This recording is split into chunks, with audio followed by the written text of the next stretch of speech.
शेतकरी मित्रांनो नमस्कार.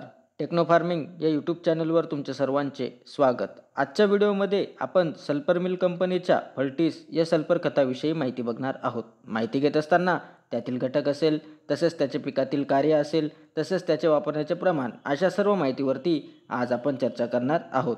शेतकरी मित्रांनो, माहिती घेण्याआधी अजून जर तुम्ही आपल्या चॅनलला सबस्क्राईब केले नसेल तर सबस्क्राईब करा. तर शेतकरी मित्रांनो, जेव्हा आपल्या पिकात जास्त प्रमाणात पाणी झाल्यास जर पिकात वापसा झाला नसेल, तसेच पिकातील अन्नद्रव्य अपटेक थांबला असेल, तर अशा वेळी कोणते खत वापरले तर आपला प्रॉब्लेम सॉल्व्ह होऊ शकतो.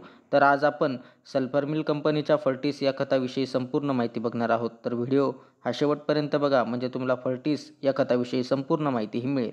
शेतकरी मित्रांनो, फल्टिस या खतामध्ये आपल्याला कोणता घटक हा पाहावयास मिळत असतो, तर यामध्ये सल्फर आपल्याला 90% WDG म्हणजे वॉटर डिस्पर्सिबल ग्रॅन्युल या फॉर्म्युलेशनमध्ये आपल्याला पाहावयास मिळत असते. तर शेतकरी मित्रांनो, हे सल्फरयुक्त उच्च पोषक वापर कार्यक्षमता वाढवण्यासाठी तसेच पिकांद्वारे जलद शोषण्यासाठी तयार केलेले आहे.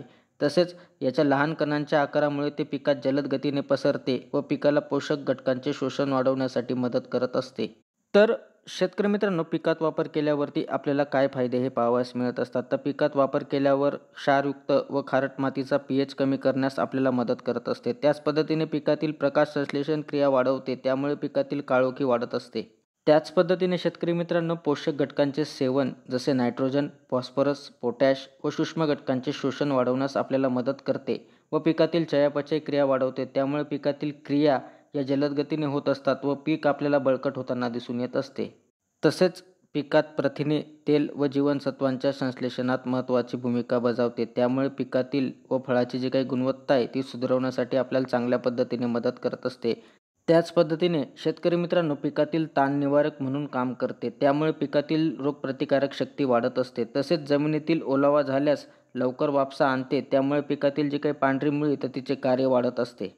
तर शेतकरी मित्रांनो, ह्याचा वापर आपण कोणकोणत्या पिकात करू शकतो, तर सर्वच भाजीपाला व फळवर्गीय पिकामध्ये आपण फल्टिस या खताचा वापर करू शकतो. तसेच याचे प्रमाण आपण काय घेऊ शकतो, तर याचे प्रमाण आपण एकरी ड्रीपमधून आपण 3 ते 4 किलो प्रति एकर याचा ड्रीपमधून वापर करू शकतो. तसेच इतर रासायनिक खतांमध्ये मिक्स करून आपण फल्टिसचा वापर करू शकतो. तर शेतकरी मित्रांनो, हे एक सल्फरयुक्त चांगले खत आहे व आपल्याला पिकातील अपटेक वाढवण्यासाठी तसेच विविध क्रिया वाढवण्यासाठी याचा वापर आपण करू शकतो. तरी कंपनी लेबलच्या सल्ल्यानुसार जर आपण वापर केला तर त्या ठिकाणी नक्कीच आपल्याला चांगल्या पद्धतीने रिझल्ट त्या ठिकाणी मिळणार आहेत. तर शेतकरी मित्रांनो, आजच्या व्हिडिओमध्ये आपण सल्फर मिल कंपनीच्या फल्टिस या खताविषयी माहिती बघितली. ती माहिती तुम्हाला कशी वाटली आम्हाला कमेंटद्वारे नक्की कळवा. तसेच तुम्ही जर आपल्या चॅनलवरती नवीन असाल तर आपल्या चॅनलला सबस्क्राईब करून व्हिडिओला लाईक करा, शेअर करा. धन्यवाद.